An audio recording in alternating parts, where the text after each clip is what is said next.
रुक करते हैं खबरों की ओर। डूंगरपुर जिले की लाइफलाइन कही जाने वाली महात्मा गांधी नरेगा योजना में लगता है कि जैसे रोजगार की गारंटी खत्म सी हो गई है।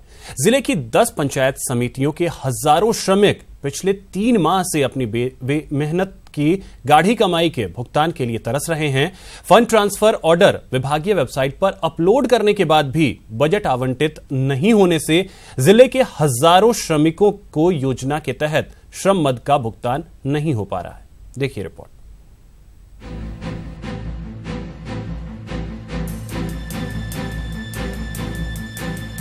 प्रदेश के पिछड़े जिलों की श्रेणी में आने वाले डूंगरपुर जिले के गरीब आदिवासियों के लिए मनरेगा योजना ही रोजगार का एक साधन है। जिले के हजारों परिवारों का घर योजना से मिलने वाले भुगतान से ही चलता है, लेकिन जिले में मनरेगा योजना के तहत जनवरी माह से मार्च तक हुए कार्यों का भुगतान मनरेगा श्रमिकों को नहीं हुआ है। ऐसे में श्रमिकों के सामने 2 जून की रोटी के लाले पड़ गए हैं। हालांकि डूंगरपुर के सभी 10 पंचायत समितियों ने श्रमिकों को भुगतान के लिए 31 मार्च तक करोड़ों रुपए के 1800 FTO फंड ट्रांसफर ऑर्डर विभाग की वेबसाइट पर अपलोड भी किए हैं, लेकिन अभी तक श्रम मद का बजट विभाग द्वारा जारी नहीं किया गया, जिसके चलते श्रमिक पिछले 3 माह से भुगतान के लिए भटक रहे हैं। हमारे पंचायत समिति में 6 पकवाड़ों का पैसा करीब 39,000 लेबर है। उस लेबर का 6 पकवाड़ों से पैसा नहीं मिला है। यहाँ से हम FTO कर देते, आगे से पैसा आता नहीं है। और यहाँ पे लोग बार बार पंचायत समिति के और पंचायतों के चक्कर काट रहे हैं, उसका कोई समाधान नहीं हो रहा है। इधर एक मामले में जब जिले के 84 विधायक व प्रदेश के जलदाय राज्य मंत्री सुशील कटारा से बात की गई, तो उन्होंने इस संबंध में रिपोर्ट लेकर जल्द ही श्रमिकों को उनकी मेहनत का पैसा दिलवाने का आश्वासन दिया। सभी पंचायत समिति में ऐसा नहीं होगा। अगर किसी पंचायत समिति में यहाँ सर कंप्लीट होकर नहीं गया होगा, कहीं UCC से नहीं पहुंची होगी कामों की, तो पता करवा के करवाते हैं जल्दी। बहरहाल मंत्री सुशील कटारा जल्द ही मनरेगा श्रमिकों को कार्य का भुगतान करवाने की बात कह रहे हों, लेकिन देखना होगा कि आखिर कब श्रमिकों को उनकी मेहनत का फल मिलता है। न्यूज़ 18 राजस्थान के लिए डूंगरपुर से जयेश पंवार की रिपोर्ट। स्वास्थ्य विभाग की ओर से भरतपुर में इन दिनों डेंगू, चिकनगुनिया, स्वाइन फ्लू समेत मौसमी बीमारियों से बचाव के उपाय किए जा रहे हैं।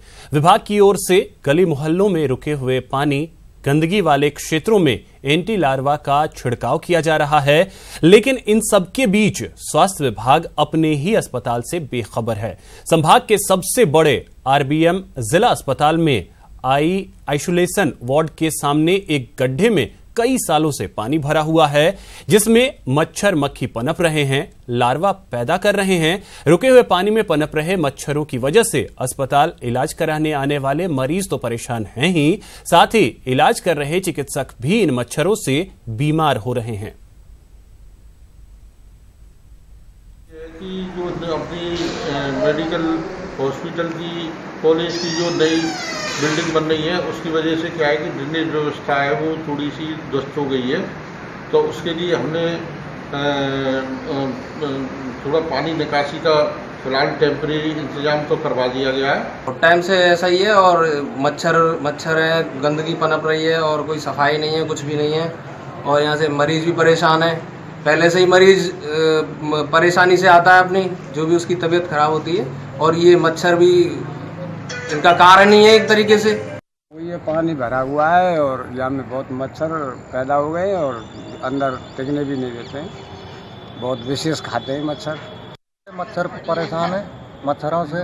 अब इसमें क्या बढ़ती हैं तो परेशानी, बहुत ज़्यादा परेशान रह रहे हैं।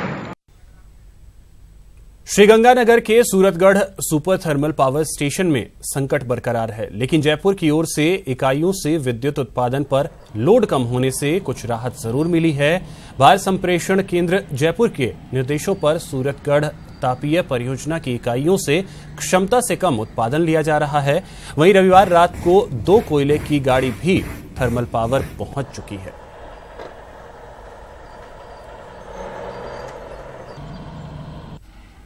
राजस्थान के विभिन्न थर्मल प्लांट आज तकनीकी खामियों के कारण बंद पड़े हैं।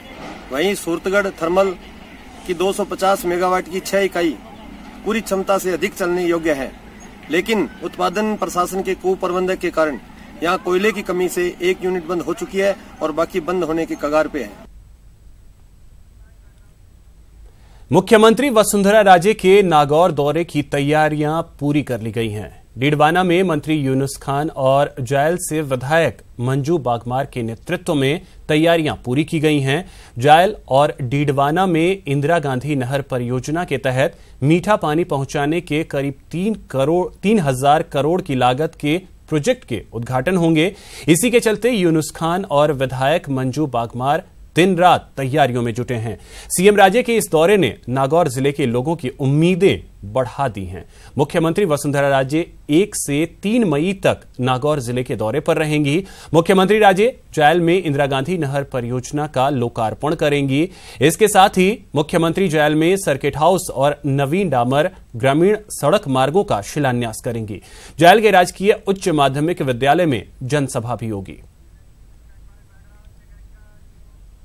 अजमेर दक्षिण विधानसभा क्षेत्र में लोगों को पिछले कई महीनों से बनी पीने के पानी की समस्या जल्द ही दूर होगी।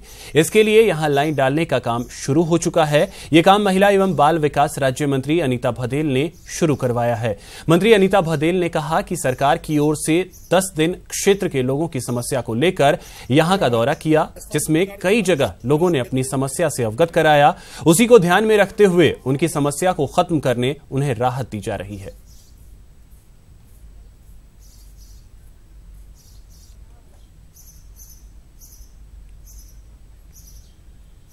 सिरोही जिले की पर्वतीय पर्यटन नगरी माउंट आबू में बुद्ध पूर्णिमा के अवसर पर आदिवासियों का महाकुंभ चल रहा है।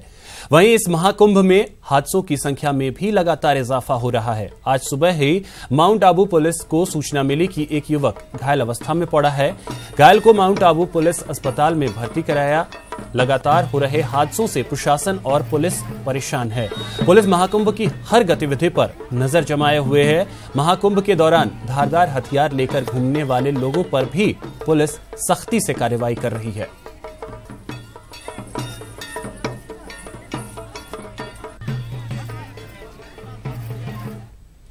नागौर के खीमसर थाना क्षेत्र में भाकरोद गांव के पास सड़क दुर्घटना में बच्चों समेत आधा दर्जन लोग घायल हो गए।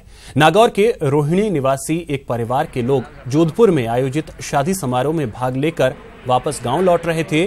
खीमसर के पास राष्ट्रीय राजमार्ग 65 पर वैन आगे चल रहे ट्रॉले में जा घुसी, जिससे वैन में सवार रोहिणी निवासी सूरजमल और उनकी 2 बेटी घायल हो गए, जिन्हें उपचार के लिए सीधा नागौर के जेएलएन अस्पताल लाया गया, जहां दोनों बच्चियों की स्थिति गंभीर होने पर प्राथमिक उपचार के बाद जोधपुर रेफर कर दिया गया। वहीं 2 सामान्य घायलों का खीमसर के सामुदायिक स्वास्थ्य केंद्र में उपचार करवाया गया।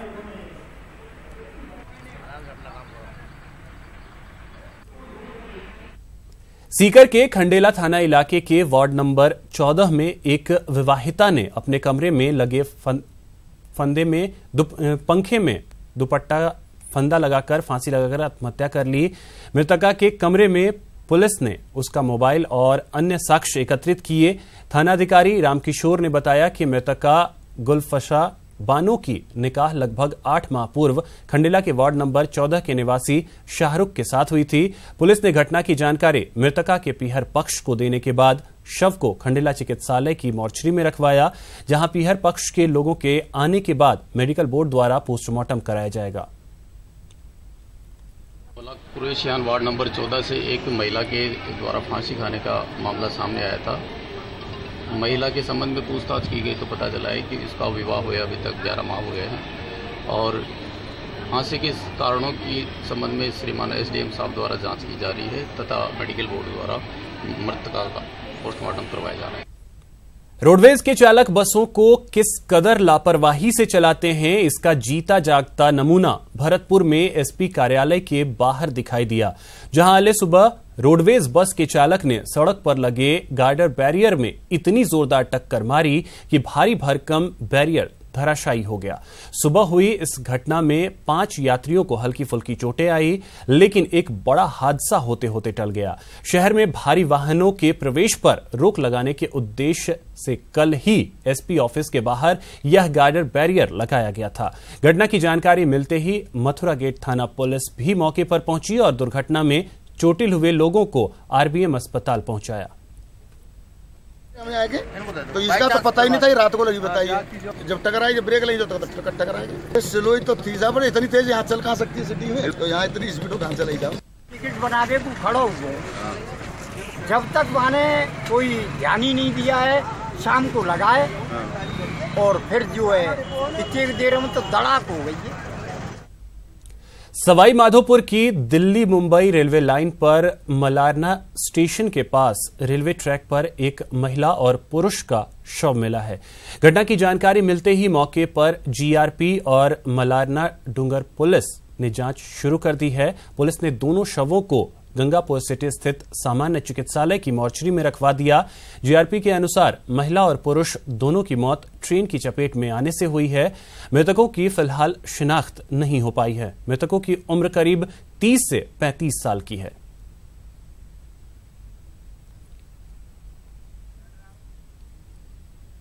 उत्तर प्रदेश के गाजियाबाद में 21 अप्रैल को हुई 11 वर्षीय बालिका के साथ दुष्कर्म की घटना के विरोध में टोंक जिला मुख्यालय पर सर्व समाज की ओर से रैली निकाली गई और कलेक्ट्रेट पर प्रदर्शन किया गया। मनशापूर्ण भूतेश्वर महादेव से निकाली गई वाहन रैली घंटाघर से पैदल रैली में तब्दील हो गई। बाद में कलेक्ट्रेट पहुंचते लगभग 50 की संख्या में प्रदर्शनकारियों ने सभापति लक्ष्मी जैन के नेतृत्व में राष्ट्रपति और प्रधानमंत्री के नाम ज्ञापन सौंपते हुए आरोपी मौलवी और उसके सहयोगियों को फांसी की सजा दिए जाने की मांग की।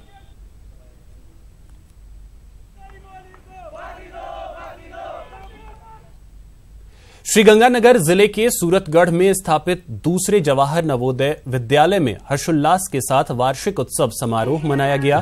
कार्यक्रम के मुख्य अतिथि पालिकाध्यक्ष काजल छाबड़ा, ओबीसी बैंक के शाखा प्रबंधक अनूप कुमार, सीआरपीएफ के सेकंड कमांड अधिकारी तेजा सिंह, उप कमांडेंट बीएस मीणा ने दीप प्रज्वलित कर कार्यक्रम का शुभारंभ किया। प्रधानाध्यापिका श्रीमती गीता मिश्रा ने स्कूल की उपलब्धियों और शैक्षणिक गतिविधियों से उपस्थित जनों को रूबरू करवाया। छात्र छात्राओं ने मनमोहक प्रस्तुतियां दी।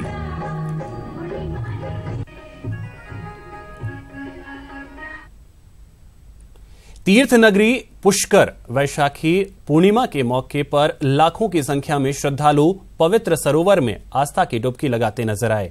इस दौरान पवित्र सरोवर के 52 घाटों पर श्रद्धालुओं का हुजूम देखने को मिला। वहीं भगवान ब्रह्मा के मंदिर और मुख्य बाजार में काफी भीड़ देखने को मिली। सुबह से ही श्रद्धालुओं का सैलाब पवित्र सरोवर किनारे बढ़ने लगा। लाखों की संख्या में पवित्र सरोवर में श्रद्धालुओं ने आस्था की डुबकी लगाई। हालांकि पानी कम होने के चलते श्रद्धालुओं को परेशानी का भी सामना करना पड़ा। आज वैशाख मास की पूर्णिमा का दिन है। आज के दिन बुद्ध पूर्णिमा भी कहा जाता है, पीपल पूर्णिमा भी कहा जाता है। एक मास का ये स्नान आज पूर्णमासी को संपूर्ण हो रहा है। इसीलिए यहाँ लाखों की संख्या में श्रद्धालु अपने पितरों के पिंडदान अस्थियां विसर्जन करते हैं। जालोर सिरोही सांसद देवजी पटेल की अचानक कमर में तेज दर्द होने से तबीयत बिगड़ गई। वे सांचौर से सियाणा में आदर्श विद्या मंदिर के नवीन भवन के उद्घाटन समारोह में भाग लेने के लिए जा रहे थे। ऐसे में रानीवाड़ा पहुंचते ही उनकी तबीयत खराब हो गई। उसके बाद सांसद को भीनमाल ले जाया गया। फिलहाल उनका भीनमाल के नाहर हॉस्पिटल में जांच करवाने के बाद चिकित्सकों ने अस्पताल में भर्ती कर 1 सप्ताह के लिए आराम करने की सलाह दी है।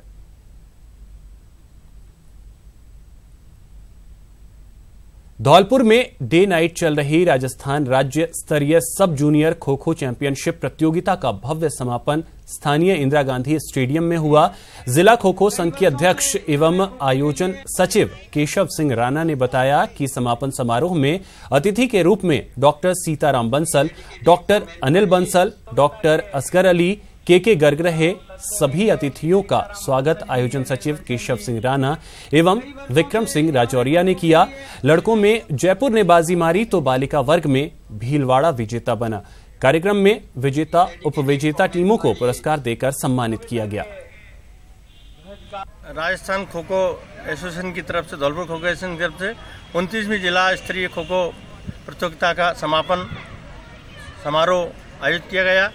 उसमें हमारे अतिथि के रूप में डॉक्टर सीताराम बंसल और डॉक्टर अनिल बंसल आए और उन्होंने खिलाड़ियों पर वितरण किया और हमारे भामाशाह के रूप में के घर द्वारा सभी खिलाड़ियों को भोजन व्यवस्था की गई।